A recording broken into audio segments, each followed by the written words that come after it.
समन्ता चक्रवालेषु अत्रा गच्छन्तु देवता सद्धम्मं मुनिराजस् सुनन्तु सग्ग मोक्खदं ධම්මස්සවන කාලෝ අයං භදංතා ධම්මස්සවන කාලෝ අයං භදංතා ධම්මස්සවන කාලෝ අයං භදංතා නමෝ තස්ස භගවතු අරහතෝ සම්මා සම්බුද්දස්ස නමෝ තස්ස භගවතු අරහතෝ සම්මා සම්බුද්දස්ස නමෝ තස්ස භගවතු අරහතෝ සම්මා සම්බුද්දස්ස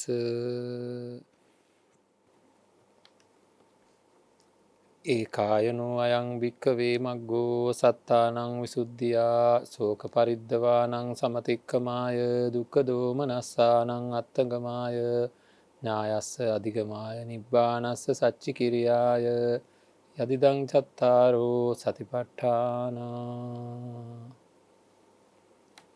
සද්ධා බුද්ධ සම්පන්න පින්වත්නි, සම්මා සම්බුදුරජාණන් වහන්සේ දේශනා කරන්න යෙදුන ධර්මයට අනුව අපේ චිත්තසංතාන සකස් කරගන්න ඕනේ කියන කාරණාව තමයි අපි හැමදාම ධර්ම ශ්‍රවණය කරන්න ඉස්සෙල්ලා මතක් කරන්නේ.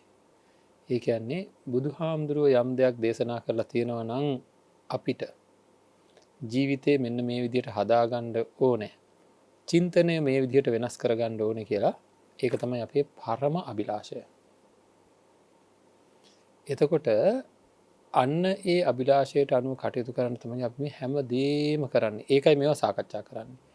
ඒ දේ නොකර ගත්තොත් යම් විදිහකින්, ඒ දේ කරගත්තොත් කිසිම ගැටලුවක් නැහැ. ඒ දේ නොකර ගත්තොත් යම් විදිහකින් අපි මේ ලෝකේ නැති දේවල් තියෙන විදිහටත් සැබෑවටම ඇතිදේ ගැන අපිට අදහසක් නැතුවත් තමයි අපිට ජීවත් වෙන්න වෙන්නේ. නැති දේවල් තියෙන විදිහට පේනවා, දැනෙනවා, හැඟෙනවා විතරක් නෙවෙයි, සැබෑවටම තියෙන දේ අපිට විද්‍යමාන වෙන්නේ නැහැ, අපිට තේරෙන්නේ නැහැ, අපිට හැඟෙන්නේ නැහැ. අන්නේ සැබෑ දේ තේරුම් ගන්න එක තමයි අපි ධර්මය අවබෝධ කරනවා කියලා කියන්නේ.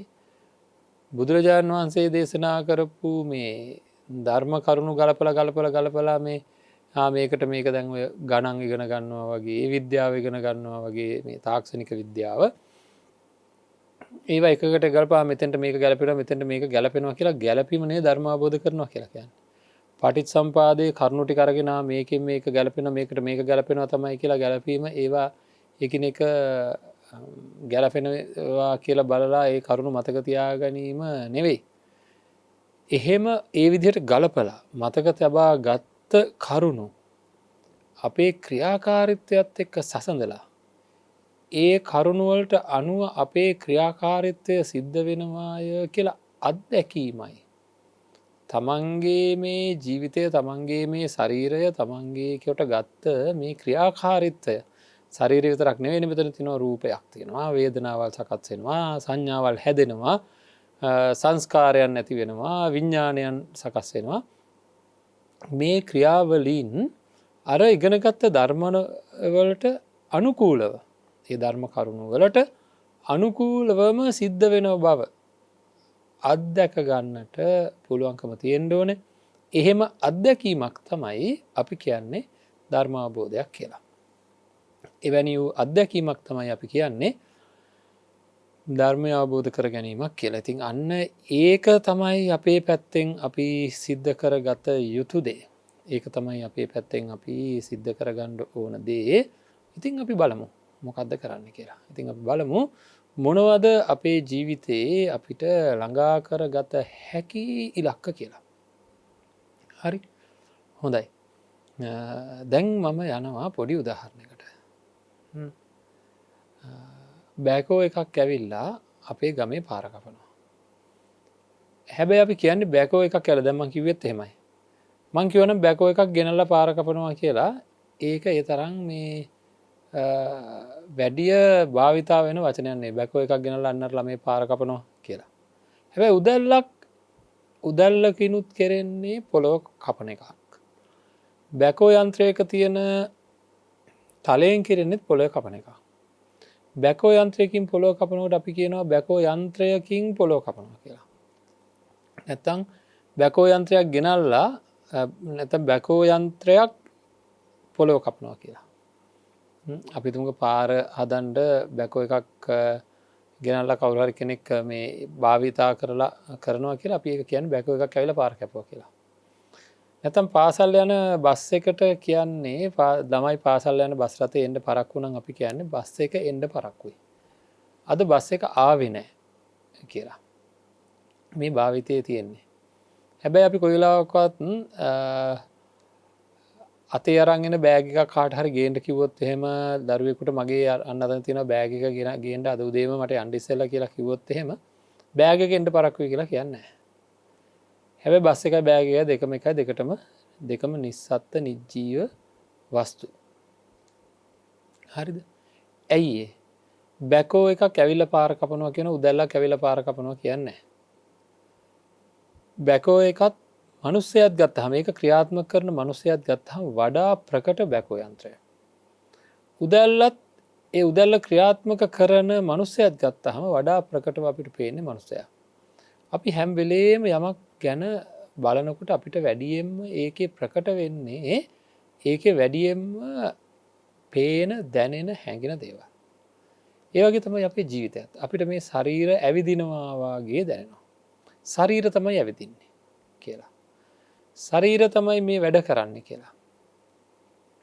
ඒ ශරීර වලින් තමයි අපි කෙනෙක්ව හඳුනගන්නේ. නමුත් එතන තියෙන ක්‍රියාත්මක භාවය මොකක්ද කියලා අපි දන්නේ නැහැ. බලාගෙන ඉද්දි මේ ශරීරවල හැඩතල වෙනස් වෙන හැටි හරීම අපූර්වයි. පුංචි කාලේ ඉඳන් හැම අවුරුද්දකම උපන්දිනයකට ගත්ත ඡායාරූප ටික පෙළගස්සලා බැලුවොත් එහෙම අවුරුද්දකට සැරයක් එක මුහුණක සිද්ධ වෙන වෙනස් වීම හොඳට තේරුම් ගන්න පුළුවන්. ඇත්තට මාසයකට සැරයක් පුළුවන් නම් ඒක කරන්න කොච්චර ඒ මුහුණේ සිද්ධ වෙන වෙනස් වීම හොඳටම අර්ථ දක්ව ගන්න පුළුවන්. ඉතින් ඒ වගේ මේ හැම වෙලේම වෙනස් වෙන හේතු නිසා වෙනස් වෙන ස්වභාවයක් තියෙන දේවල් හැම වෙලාවකම වගේ කරදරකාරී තත්ත්වයක් ඇති කරනවා. ඒ වෙනස් වීම නොවන බව අපිට දැනෙලා.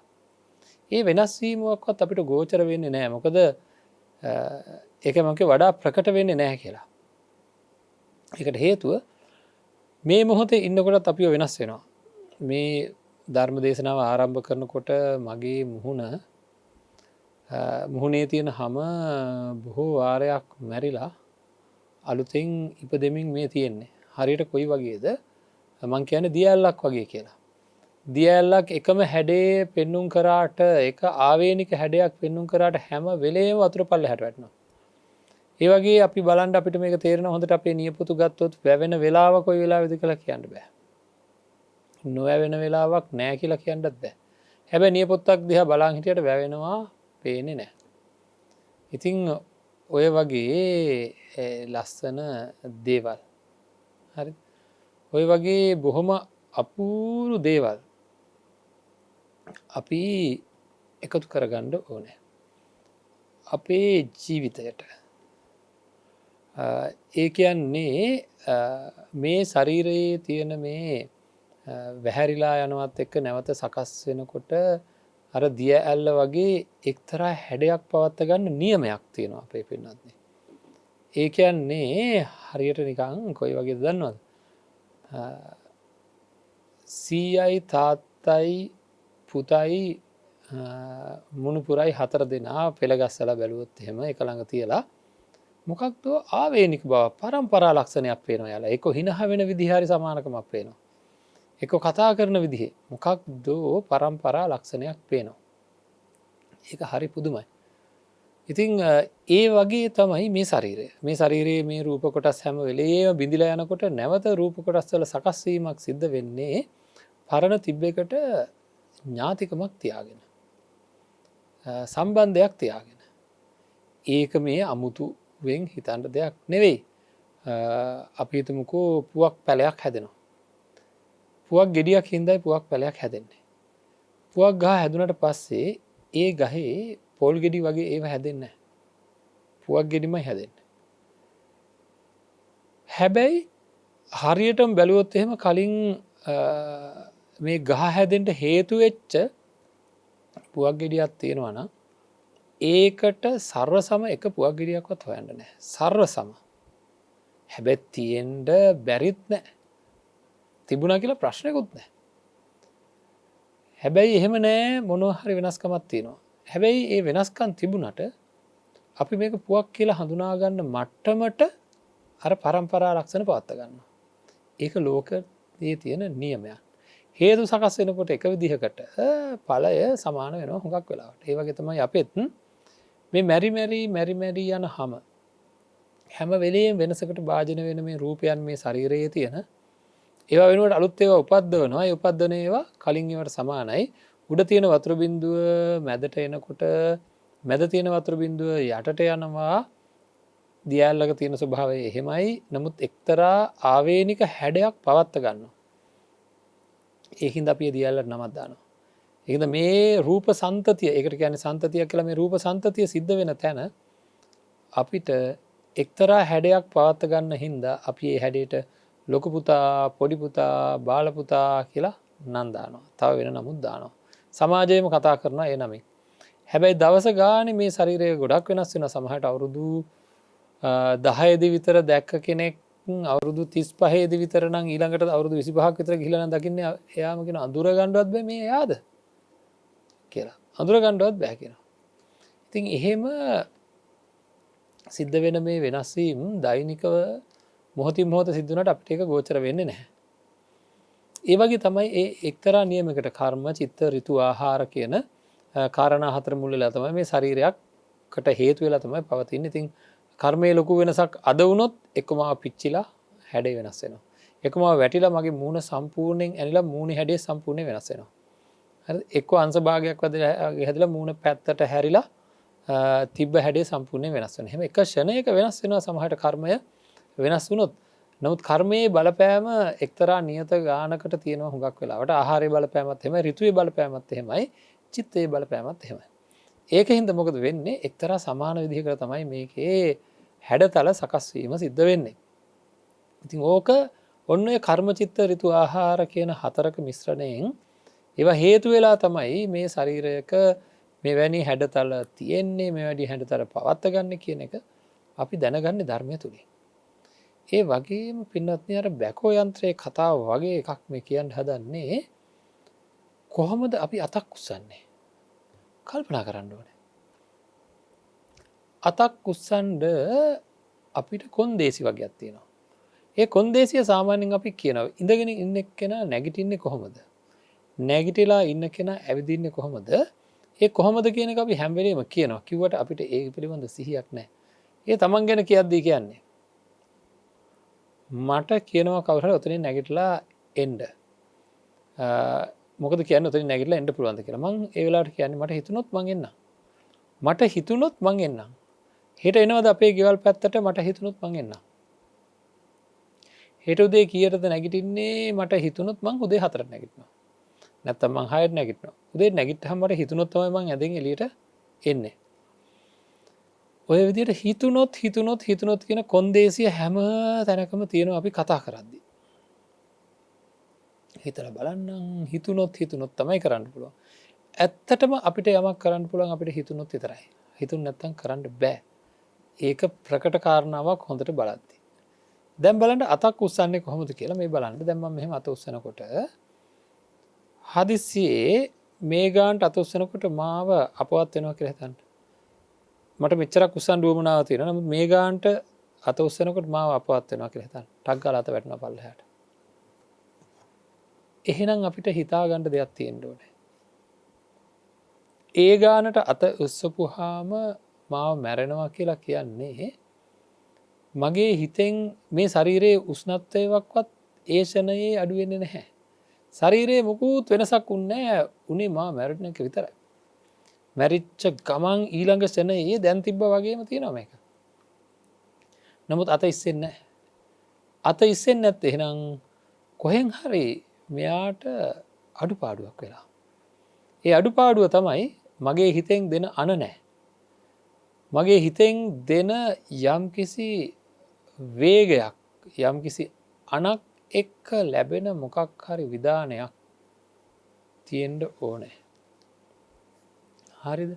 එහෙම නැත්තං ක්‍රියාකාරිත්වයක් හිතත් එක්ක ඇතිවෙන ක්‍රියාකාරිත්වයක් තියෙන්ඩ ඕනේ. මේ අත උත්සනවා කියලා කියන්නේ මොකක්ද? පල්ලෙහාට අදින ගුරුත්වාකර්ශණයක් තියෙද්දී ඒකට ප්‍රතිවිරුද්ධව මේ අත උඩට යනවා. හරිද? ඒක වෙන්නේ කොහොමද කියන එක ලොකු ප්‍රශ්නයක්. හරියට බලන කෙනෙකුට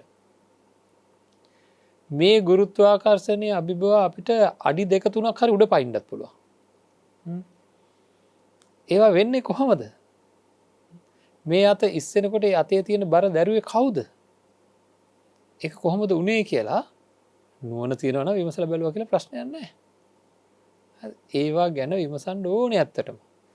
මොකක්ද වෙන්නේ කියලා. ඒක විමසනකොට තමයි තේරෙන්නේ හදිස්සියේ බාගෙට අත උස්සද්දි මැරුණොත් අත පල්ලෙහාට වැටෙනවා කියලා. එහෙනම් හිතේ බලපෑම ඍජුවම තියෙනවා අතක් උස්සන්න, මේ කතා කරන්න, නැගිටින්න, ඇවිදින්න ඔය හැම දෙයකටම අපේ හිතට එන අදහස මම අර කියන ප්‍රකට උදාහරණයක් ගත්තාමත් එහෙමයි. ඇඳේ නිදාගෙන ඉන්න එලාම් එක වදිනවා නැගිට ගන්න බැරුව ඉන්නවා අංශභාගය හැදිලා වගේ ඇඳේ කරපොත් එක්ක හිටියොත් නැගිටිනවා නෙවෙයි පයින්නවා කියලා මම හැමදාම කියන උදාහරණයක්. ඉතින් මේක ගොඩක් දේවල් ඉගෙන ගන්න තියෙන දෙයක්. හිතයි වෙනස් වුණේ එතන. හිත වෙනස් වෙච්ච ගමන් නැගිට ගන්න බැරුව තිබුණ ශරීරය පයින්නවා. එහෙනම් හිතේ බලපෑම අනිවාර්යයෙන් මේ ශරීරය හොල්ලන්න මේ කතා කරන්න. මේ කතා කරන්න කොච්චර සංකීර්ණ ක්‍රියාවලියක්ද බලන්න මේ කතා කරන එක. ඒකනේ මේක ඉගෙන ගන්න කොච්චර කල් යනවද? භාෂාවක් ඉගෙන ගන්න කොච්චර කල් යනවද බලන්න. ඇයි භාෂාවක් ඉගෙන ගන්න කොච්චර කල් යන්නේ? පෙළ ගැහිලා එන්න ඕන ඒ සංඥා වලට අදාළ ඒ උපකරණ ඒ අරමුණු වලට අදාළ සංඥා ඒ භාෂාවෙන් එන්න ඕන විතරක් නෙවෙයි. ඒවා උච්චාරණය කියලා අපි කියන්නේ උච්චාරණය පුහුණු වෙන්න ඕන කියලා කියන්නේ ඒකට අදාළ ශබ්දය මගේ මනසින් මෙතන බලන්න. දැන් මම මේ කතා කරනකොට මේ අතන්ට පේනවා මගේ තොල් දෙක එහාට මෙහාට යනවා. ඒක විතරද? ඒ තොල් දෙක එහාට මෙහාට යන එකත් අතර දත් වේලාවකට එහෙම වදිනවා. දැන් කියනවා නම් ඔන්න දත් එක මෙහෙම එකට වැදිලා. ත කියනවා නම් උඩ තල්ලේ තයන්න එනකොට උඩ තල්ලේ දයන්න එනකොට මේ දිව මොන තරම් වැඩ වගේක් කරනවද මේ සද්ද පිට කරන්න මේ විදිහට. ඒකට අදාළ විදිහට එන්න ඕන හුලඟක් කතා කරනකොට කටින් හුලම් පිට වෙනවා. එතකොට ඒක හරියට අර විසිල්ලෙහකින් එන්නේ සද්දේ. ඒ විසිල්ලෙහකින් එන්නේ එකම සද්දයන්නේ. ඉතින් එයාට කරන්න පුළුවන් එච්චරයි. මේක විසිල් ගානකින් එනවා වගේ දිව එක පැත්තකට හරවලා එක වෙලාවකට තල්ල උඩ දිව හේතු කරලා එක සද්දයක් ගන්නවා. එක වෙලාවට කට පුට්ටු කරලා සද්දයක් ගන්නවා. එතකොට දිව තියෙන වෙනවා. ඔහම හිමින් බැලුවොත් එහෙම අපිට තේරෙයි එක එක තැන් එක එක විදිහට සකස් කරගෙන තමයි මේ කතා කරනකොට දිව ලොකු වැඩක් කරනවා. මේ ඔක්කොම කරන්නේ කොහොමද? දිව දිහා බැලුවොත් දිවේ කිසිම ජීවයක් නැ දිවේ කිසිම අංශුවක් ඊළඟට මේ තොල්වල කිසිම අංශුවක් මේ දත්වල කිසිම අංශුවක් මේ තල්ලේ උඩු තල්ල යටි තල්ල උගුර මේ කිසිම දෙයක් දන්නේ නැහැ කතා කරනවා කියලා. අඩුම ගානේ යන ශබ්දය අහවල් අකුර කියන්න දන්නේ නැහැ. ඔන්න ටයන් දැන් මේ ට කියනකොට මේ බලන්න දිව රවුමට නැමිලා තමයි එන්නේ. ඒ සද්දේ හදන්න දිව රෝල් කරන්න ඕන. අපිට ඒවා හිතෙන්නේවත් නැහැ කතා කරද්දී. රා කියනකොට රා කියනකොට ටා කියනකොට කොච්චර වෙනස්ද කියලා බලන්න. ඒ සියලු වෙනස්කම් ඇතුලේ සිද්ධ වෙනවා. මේ සියලු වෙනස්කම් සිද්ධ කරන්න හේතු වෙන්නේ මොකක්ද? අපේ හිත. හිතෙන් එන විධානය. ඒ විධානය හදන්න අවුරුදු වයස අවුරුදු 1 විතර ඉඳලා කොච්චර කාලයක් ගියද අවුරුදු ගාණක් ගියා මේ විධානය හදන්න භාවිතයට ගන්න අම්මා කියලා කතා කරන්න තාත්තා කියලා කතා කරන්න ඊට පස්සේ ඒවා ලියන්නත් පුරුදු වුණා. ඒකටම අදාළ සංකේත වගයක්. ඒකටම අදාළ සංකේත වගයක්. ඉතින් ඔන්න ඔහොම අපි උත්සාහ කරන්න ඕන අපේ පින්වත්නි තියෙන ගැටලු නිරාකරණය කරගන්න අපේ පැත්තෙන්. ඒ ගැටලු නිරාකරණය කරගන්න මේ මෙතන වෙන්නේ මොකක්ද කියලා තෝරගන්න ඕන. ඒ තේරෙනකොට තමයි මේවා ඒකටයි ඇත්තටම විදර්ශනාව කියලා කියන්නේ. අපි නොහිතන දේවල් තියෙනවා ඕන තරම්. මම ඒකයි කියන්නේ හුඟක් දවස්වලට කොහේ හරි කඳුළු පැකට් තියෙනවද හදලා. එක දිගට කොච්චර කඳුළු ගලනවද ලොකු දුකක් ආවම. මේ හිත මේ ශරීරයට මොන්න තරම් බලපෑම් කරනවද. හරි. එතකොට මේ කතා කරන එක මේ ඔක්කොම. එතකොට මේ හිත මේ ශරීරය ක්‍රියාත්මක කරනවා. ඊළඟට මම බලනවා මේ හිත ක්‍රියාත්මක කරවන්නේ කවුද? මේකේ තරහ එනවා, ඊර්ෂ්‍යාව එනවා, ක්‍රෝධය එනවා. දැන් අපි කතා කරපු උදාහරණයක් ගමු.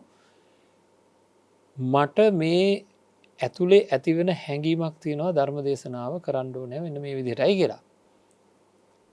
අන්න ඒ ඇතිවෙන හැඟීමට අදාළ වචන පෙළ ගැහිලා එන්න ඕනේ මගේ පැත්තේ. කවුද පෙළ ගස්සන්නේ? හරි. ඒක පෙළ ගස්සන්නේ මන්ද? නෑ. ඒක පෙළ ගැහෙනවා. ඒක පෙළ ගැහෙන්න හේතු වෙන්නේ මොනවද? අතීත දැනුම කියලා කියන හිතේ තියෙන ස්වභාවයක්. හරිද? එතකොට මේ වැඩ ටික කරලා දෙන්නේ කවුද? මේක ක්‍රියාවලියක් කියන්නේ ඒකයි. හරි. හිතේ ඇතිවන හැඟීම් හේතු කොටගෙන විශේෂයෙන්ම අතක් උස්සන්න, කකුලක් උස්සන්න, කතා කරන්න මේ හැම දෙයකටම සමහර ගුරුත්වාකර්ෂණය අභිභවා සමහර දේවල් සිද්ධ වෙනවා. සමහරලාට ලොකු මේසයක් තියෙනවා ඒක තල්ලු කරනවා අපි. ඒකේ සමහරලාට කාට හරි ගහනවා. එතකොට ගහනවා කියන්නේ ලොකු බලයක් අත මිටි කරවලා එහා පැත්තට ගොඩක් රිදෙන විදිහට අපේ යට සැකිල්ල හොන්දට වදින විදිහට නේද? නැත්නම් මෙහෙම ගැහුවට මෙහෙම ගහන්න එක මෙහෙම ගහනකොට මේ තියෙන මුළු ටික හොඳට වදිනවා කියලා. ඒ මුළු වල තියෙන මොනවද? යට සැකිල්ල. යට සැකිල්ල වදනවා හයියෙන් ගිහිල්ලා. මේ එකක්වත් අපි දන්නේ නැහැ. දන්නවා මේ කියනකොට තේරෙනවා දන්න දේවල් ඒවා. හැබැයි එහෙම සංඥා එන්නේ නැහැ. ඒක මේ නැති දේවල් පිළිබඳව මේ අපි දන්නේ නැති දේවල් පිළිබඳව නිවැරදි සංඥාව ඇති කර ගත යුතු තියෙනවා.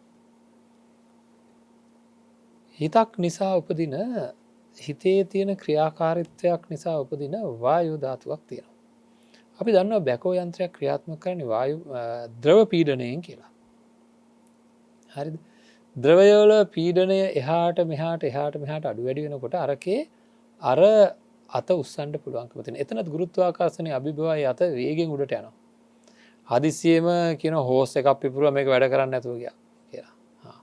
ඒ මොකද හෝස් එකක් පුපුරනකොට අපි දන්නවා එතන තියෙන ඔක්කොම යම් කිසි තරලයක් ඒකට භාවිතා කරන තරලයක් අයින් වෙච්ච ගමන් අර අත ඉස්සෙන්නේ නැතුව යනවා. අන්න ඒ වගේ තමයි අපේ මේ අංගපසංග ක්‍රියාත්මක වෙන්නේ ධර්මයේ තියෙන ආකාරයට අතක් උස්සන්නේ කකුලක් උස්සන්නේ ඇවිදින්නේ මේ ඔක්කොම වෙන්නේ චිත්ත කිරිය වායෝ ධාතුව අංගමංග සාරිනෝ වායෝ ධාතුව කියලාත් කියනවා. ඒ අංගපසංග තුල තියෙන එහාට මෙහාට යන වායෝ ධාතුව මේක උපදින්නේ චිත්ත කිරිය වායෝ ධාතුව කියලා ඒකට කියන්නේ.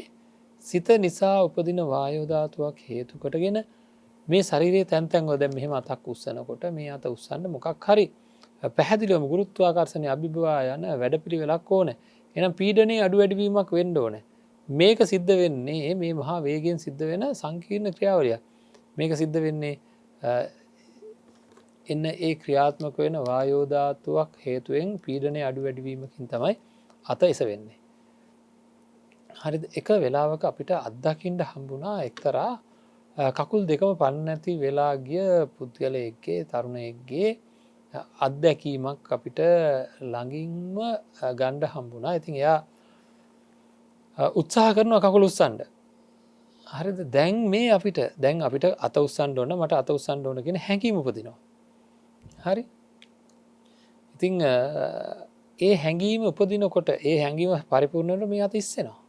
ඒක පරිපූර්ණ වෙන්න ඕනේ. එතකොට මේක ඉස්සෙනවා. නමුත් අර දරුවගේ தත්ත්වය ඒක නෙවෙයි. යාට ඒ කකුල උස්සන්න ඕන කියලා කකුල උස්සන්න ඕන කියන හැඟීම හිතෙන් ගන්නවා එයා. නමුත් ඉස්සෙන්නේ නැහැ. හරිද? යන්තම් මාපට කිල්ල විතරක් හෙල්ලෙනවා. ඒක හරිම සංවේග ජනක කාරණාවක් ඒ වෙලාව ගත්තහම. ඒක තාත්තා කෙනෙක් ගෙදර එනවා ගොඩක් මහන්සි වෙලා. ගෙදර ඇවිල්ලා එයාගේ ලොකු දුව මොකද කරන්නේ? යට කෑම බෙදලා දීලා දැන් මේසෙට වෙලා කෑම කනකම් දුව යනවා වතුර කෝප්පයක් අරන් එන්න. තාත්තගේ අත යනවා ඇවිල්ලා බලනවා දුව hina වෙනවා. මොකද මේ මෙයාට හිතෙනවා කවදාකවත් මේ සුරාපානය කරන්නේ නැති මගේ පියා සුරාපානය කරලවද්ද කියලා එයා hina වෙනවා. තාත්තේ මොකද ඔය කරන්නේ? අරයාගේ අනලා උඩට ගත්ත බත් මිට එයාට කටට ලං කරන්න බැරි වෙනවා කනට යනවා. එයා අත පුළුවන් තරම් උත්සාහ කරනවා දකුණු අත ආයසරයක් කටට ගන්න. නමුත් අත යන්නේ වෙන කොහෙවත්. එයාට එදා අංශභාග රෝගේ හැදෙනවායි. හරිද? ඉතින් ඒ හැදීගෙන එන වෙලාවේ යාට තේරුණා ඒ වෙනස. ඉතින් ඒක එහෙම වෙන්නේ හරියට මේ ක්‍රියාත්මක භාවයන් සිද්ධ වෙන්නේ නැති වෙනකොට.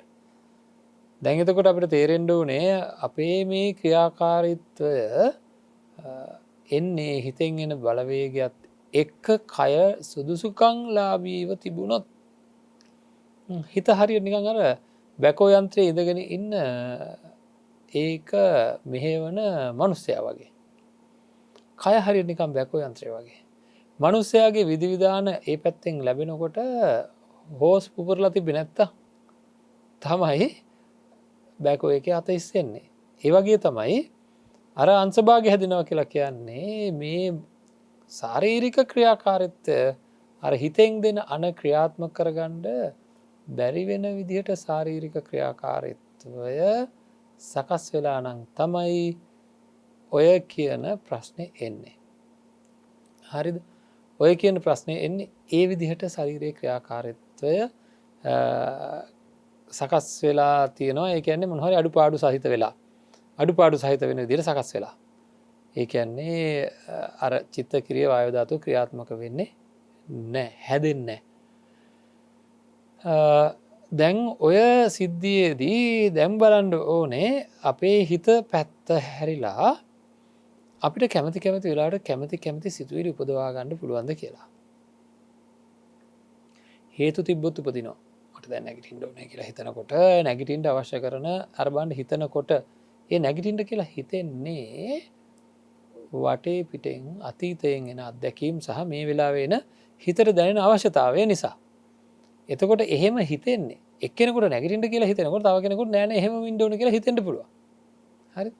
දෙන්නෙක් එක තැනක ඉන්නකොට එක්කෙනෙකුට නැගිටින්න ඕන කියලා හිතෙනකොට තව කෙනෙකුට නෑ නෑ එහෙමම ඉන්න ඕන කියලා හිතෙන්න පුළුවන්.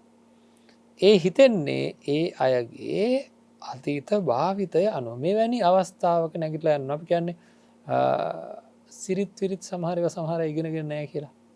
වැඩිහිටියෙක් කෙනෙකුට නැගිටින්න ඕන. ඉතින් වැඩිහිටියෙක් කෙනෙකුට නැගිටින්න ඕන කියන එක හිතේ තියෙන ගතියක්. හිතේ තියෙන හිතෙන් එන්න ඕන පණිවිඩයක්. සමහර අයට එනවා සමහර අයට එන්නේ නැහැ. එන්නේ නැති අය වැඩිහිටිය වෙනකොට හැමම ඉන්නවා.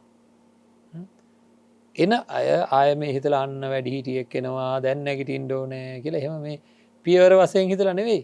දැන් ස්වාමීන් වහන්සේ නමක් දැක්කම තමන්ගේ පරණ උගන්වපු ගුරුවරයෙක් දැක්කම ඉබේම පුටුවෙන් වේගෙන් නැගිටිනවා. නැගිටිනවද නැගිටිනවද? ඒක වෙන්නේ ශ්‍රද්ධාව කියන එක හැදින ස්වභාවයට හිතක් පත් කරගත්ත කෙනෙකුට විතරයි. ඔය කියන සංසිද්ධිය සිද්ධ වෙන්නේ ශ්‍රද්ධාව කියන ස්වභාවය හිතක ඇති කරගත් කෙනෙකුට විතරයි පින්වත්නි. ඉතින් තේරුම් ගන්න ඕනේ. ඉතින් අපි තේරුම් ගන්න ඕනේ අපේ ස්වභාවය මෙන්න මේකයි කියලා. අපේ ස්වභාවයේ තියෙන ගතිය තේරුම් ගන්න ඕනේ. හරි. ඔන්න ඔය ටිකේදී අපි තේරුම් ගන්නවා අපිට එන සිතුවිලි එන්නේත් අපිට ඕන වෙලාවට ඕන විදිහට නෙවෙයි කියලා.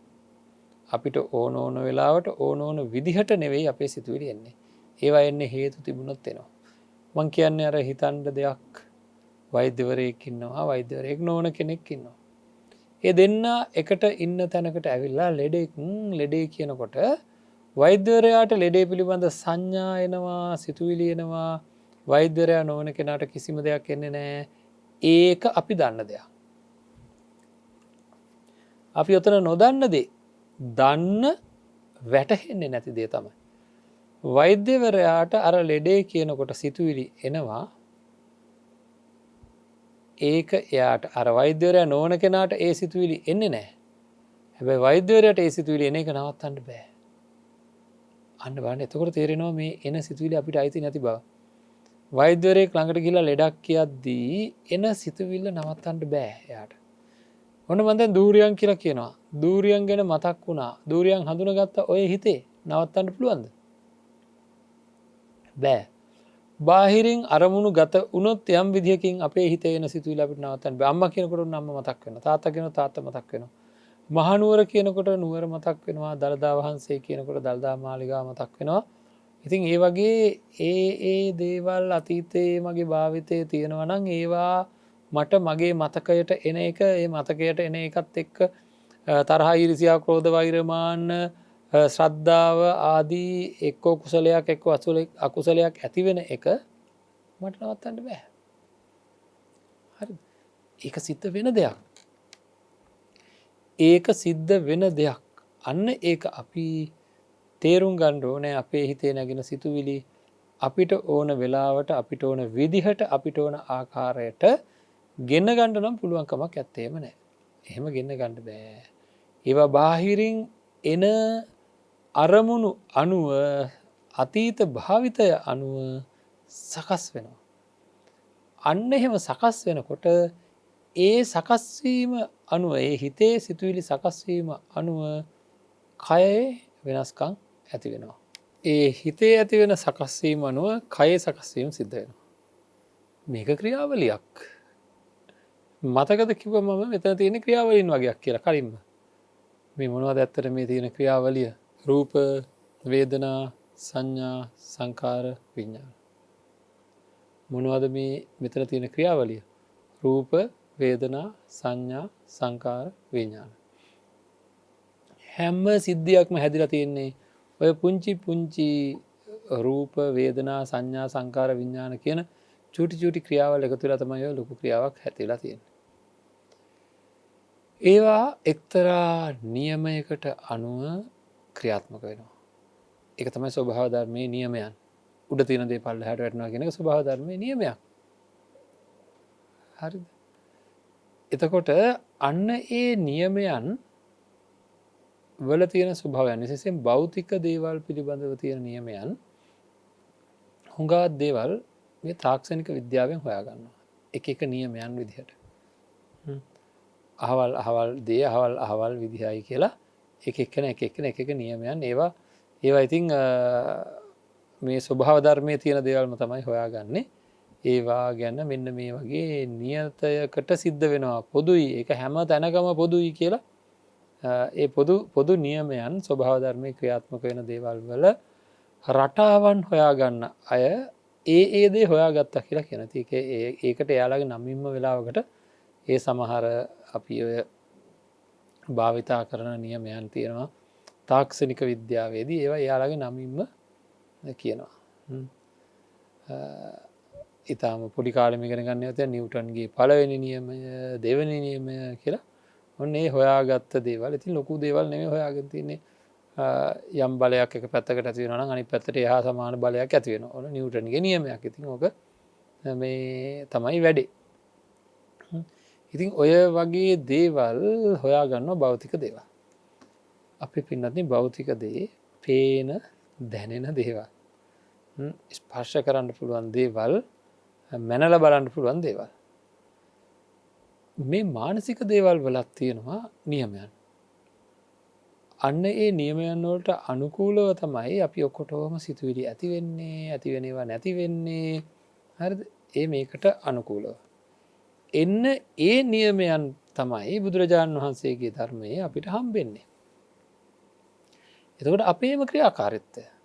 එතකොට අපිට දැනෙන ආකාරයට වඩා ඒ නියමයන් වලට අනුකූලව හොයාගත්තොත් ඒක වෙනස් විදිහට දැනෙනවා. අපේ මනස ඒ නියමයන් මොනවද කියලා ගවේෂණය කරන්න යොදා ගන්න බැරුව මේ දඟලන්නේ. ඒකටයි අපි කතා කරපු තැනේ ඉඳන් මේ සම්පජානනය. හරි? මහා සතිපට්ඨාන දේශනාවේ තියෙන කාය වේදනා චිත්ත ධම්ම කියන හතරකට බෙදලා මේ ක්‍රියාකාරීත්වයන් හතර මේ නියමයන්. සමුදය වය සමුදය ධම්මානුපස්සීවා වය ධම්මානුපස්සීවා සමුදය වය ධම්මාන මේ ඇතිවීම නැතිවීම කියන එක මේ ක්‍රියාකාරීත්වයන් තුළ හැම වෙලේම තියෙන දෙයක්. ඒ ඇතිව නැතිවන්නේ වෙනසකට භාජනය වෙමින්. ඒ වෙනස අපිට උනහට තියෙන ගන්න එක පටිච් සමුපන්න ධර්මය කියලා කියන්න ඒ සිද්ධ වෙන වෙනස සිද්ධ වෙන ආකාරය. එකට ඒ වෙනස සිද්ධවෙන්න හේතු වෙන දේවල් ටික. එහෙනම් මෙතන මේ සිද්ධ වෙන සියලු ක්‍රියාකාරිත්වයන් පිළිබඳව මට තිබිය යුතුව තියෙනවා ඔන්න ඔය ආකාරයේ අවබෝධයක්. හරිද? අන්න ඒක තමයි අපි ඇතිකර ගණ්ඩ වන අවබෝධය කියලා කියන්න. මේ නියමයන් මේ අපූරුවට මෙතන ක්‍රියාත්මක වෙනවා කියලා. එතකොට සිතේ සිතක් උපදින්ට එකන අපේ මනසිකාරය හේතුවෙන් අපේ සිතේ යම් කිසි සිතුවිල්ලක් උපදින්ට ඒ නියමයන් බලපානවා. ඒ නියමයන්ට අනුකූලව අතීත භාවිතය කියන්න එක නියමයක්.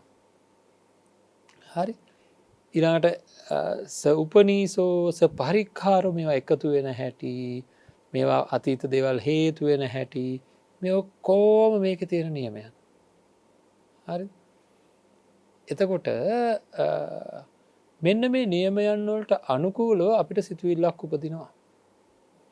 ඒක මට නවත්තන්න බෑ වෛද්‍යවරයාට එන සිතුවිල්ල නවත්තන්න බෑ කියලා කිව්ව එකයි. එහෙනම් මේ මොහොතේ ක්‍රියාකාරීත්වය හරියට ගත්තොත් පින්වත්නි මගේ මේ මං කරන එකක් නෙවෙයි.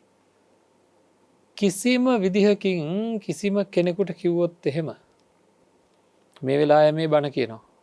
බණ කියන ගම මෙන්න මං කියනවා මේ බණ කියවෙනවා මිසක්කා කියනවා නෙවෙයි කියලා. ඔන්න ඔය දෙක අතර තියෙන අවබෝධයේ පරස්පරය අතිමහත්.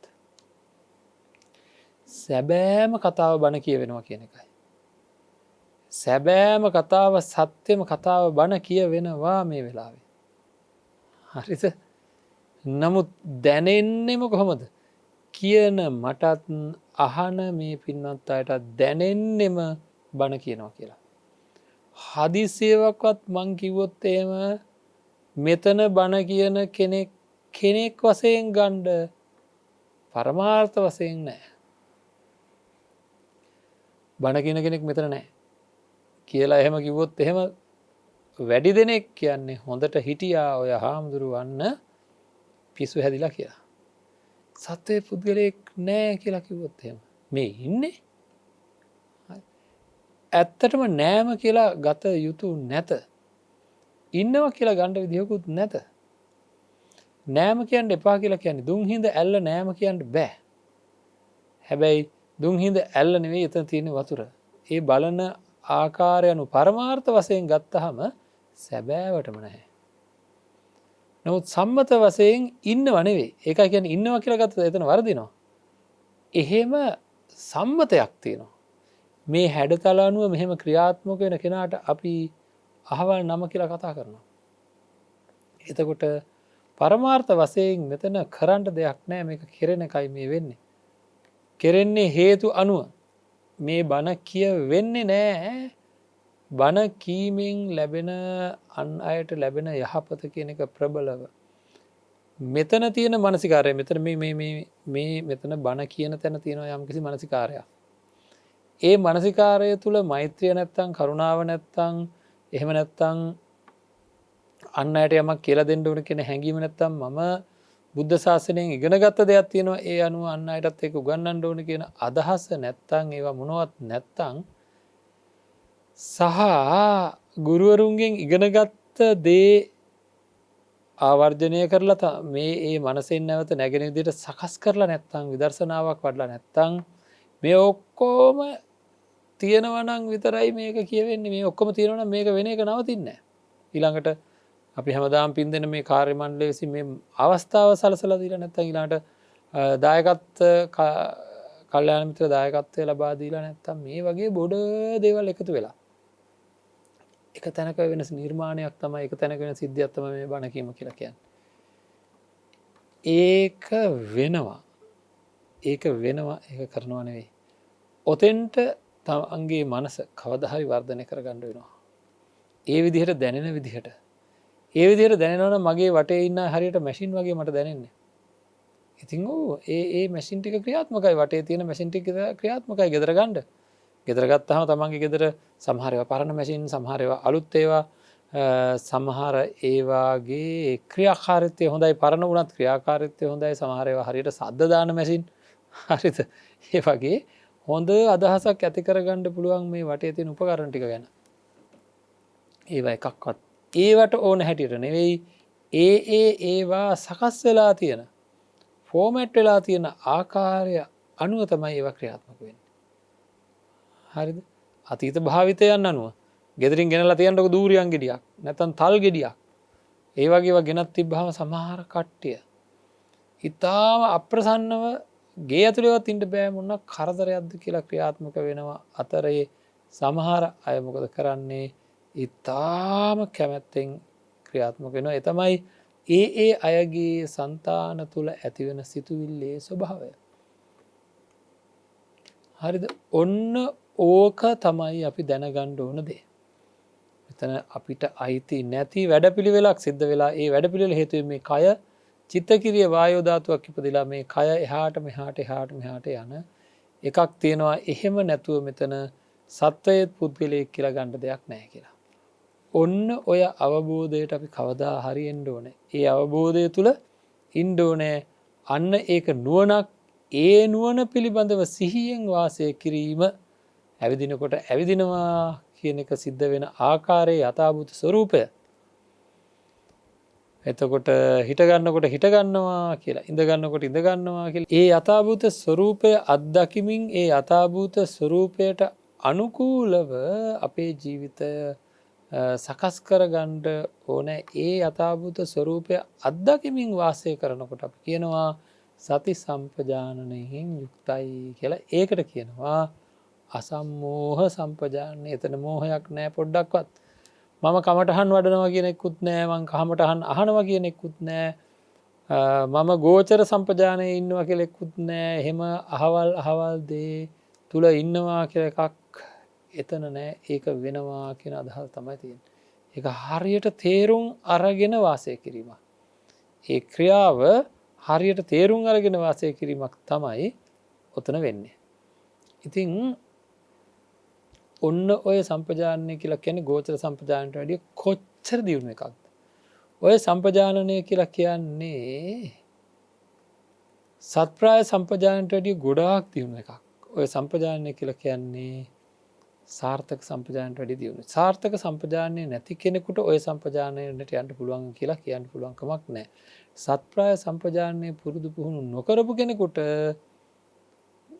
ඔය කියන අසම්මෝහ සම්පජානනය දක්වා තමන්ගේ මනසිකාරය වර්ධනය කරන්න පුළුවන් කියලා කියන්න පුළුවන්කමක් නෑ. ඉතිං ඒ විදිහට පියවරෙන් පියවට වර්ධනය කර ගණ්ඩ අවශ්‍ය කරන මනසිකාරයක් තමයි අපි මේ කතා කරන්න. එහ මනසිකාරයක් තමයි අපි මේ හිතන්නේ ඇතිකරගත යුතුව තියෙනවා කියලවර වෙලා අපි හිතන්නේ ඔන්න ඕක ඇති වෙන විදිහර තමයි අපි වැඩ කටයුතු කරන්න ඕන එකට කියන්නේ අස්වම්මෝහ සම්පජානනය කියලා ඒ කියන්නේ මෝහයක් නැතුවම උපදින නුවන පිළිබඳ වූ සිහිය සති සම්පජානනය කියලා කියන්න. ති මේක මුලේ දඟුලත් පුරුදු කරන්න පුළුවන්. හැබැයි කවද හරි දවසක සංසුන් වෙච්ච හිතකින් තමන් දිහා බලපුහාම. ඒකාග්‍ර වෙච්ච හිතකින් තමන්ගේ ක්‍රියාකාරත්වය දිහා. ගුරු ඇසුරකින් පෝෂණය වෙලා අර සති භාවනාවක් වගේ එකක් කරලා හිත බොහෝම කර්මණ්‍ය තත්ත්වකට පත් වනාට පස්සේ. මේ අවබෝධයට හිත යොමුකරොත් මේ අවබෝධය ඇතිවෙනවා. මේක අත්දැකීමක් විදිහට දකිින්ට පුළුවන්කම තියෙනවා. අත්දැකීමක් විදිහට දකිින්ට පුළුවන්කම තියෙනවා. ඉතිං අපි බලන්ඩෝ නෑ මෙතෙන්ට කොහොමද මේක යොදාගන්නේ. මෙතෙන්ට කොයි ආකාරයටද මේක යොදාගන්න මේ තත්ත්වයට පත්තෙන්ට අපි කරන්න ඕන කටයුත්ත මොකක්ද. හරි මේ තත්වට පත්වෙන්ට අපි කරන්න ඕන කටයුත්ත මොකක්ද කියලා අපි හැකි ඉක්මනින් කරුණු කාරණා හොයා ගණ්ඩෝනෑ ඒක තමයි එතකොට කරුණු කාරණ දැ හොයන දෙයන්නෑ දින 4 හෝ 5ක් තිස්සේ අපි කතා කරන සම්පජානය ගැන එතකොට සාර්ථක සම්පජානනය ඉක්මනින් ඇති කරගන්න ඕනේ. සත්ප්‍රාය සම්පජානනය ඇති කරගත්තාම ආර්ය අෂ්ටාංගික මාර්ගය ක්‍රියාත්මක කරන්න ඕන කාර්යය වැටහෙනවා.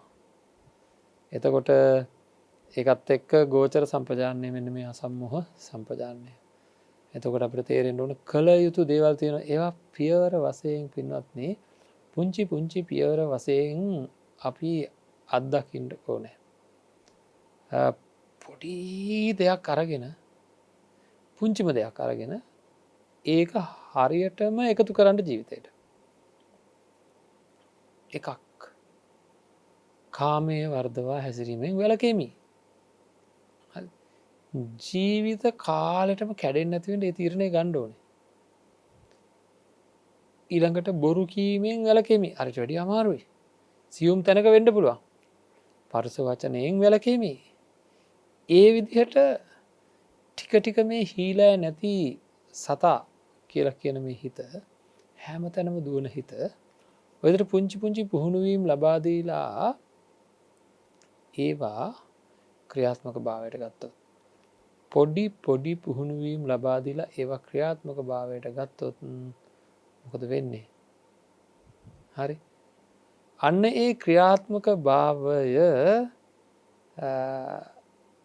හේතුවෙන් ටික ටික ටික ටික ටික ටික ඔය කියන අසම්මෝහ සම්පජානනය දක්වාම එන්න පුළුවන්කමක් තියෙනවා.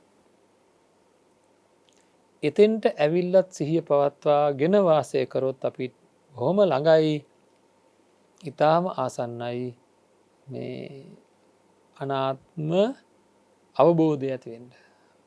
ආත්මීය කියලා ගන්න පුළුවන් කිසිවක් ලොවේහි නැති බව තේරුම් ගන්න.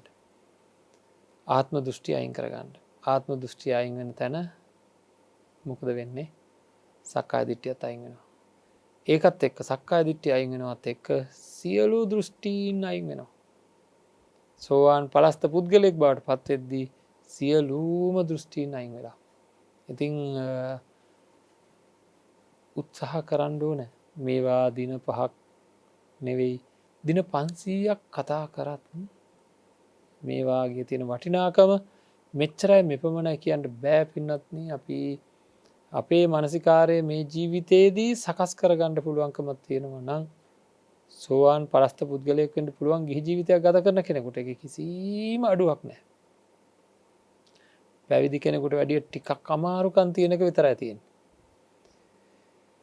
ඒකින්ද බුද්ධ ශාසනයක් හිමි වෙච්ච කාලෙක අපිට මේ ලෝකය පිළිබඳව අන් අය දකින්නට වැඩිය සැබෑ තත්ත්වයෙන් ලෝකය දක ගන්නට අවස්ථාව තියෙනවා.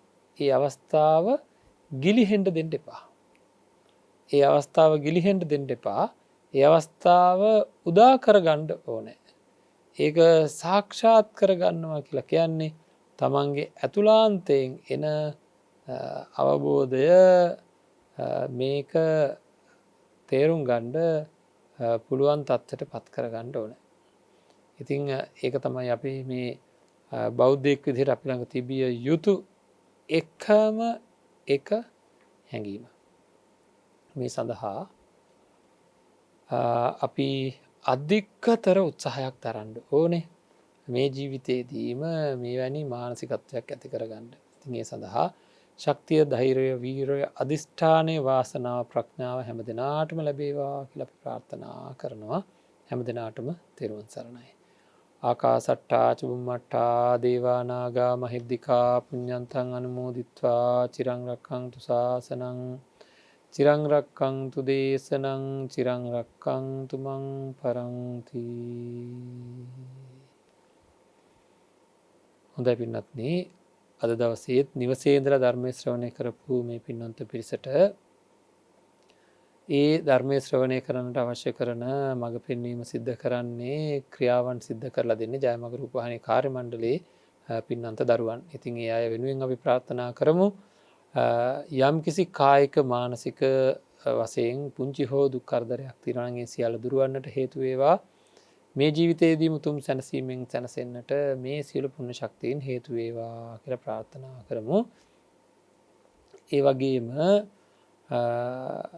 කල්‍යාණ මිත්‍ර දායකත්වය ලබා දෙන පින්වන්ත පිරිසගේ ඒ බැතිබර කල්‍යාණ මිත්‍ර දායකත්වය නිවසට ධර්ම දේශනාව අරගෙන එන්නට අතිමහත් වූ හේතුවක් බවට පත් වෙනවා.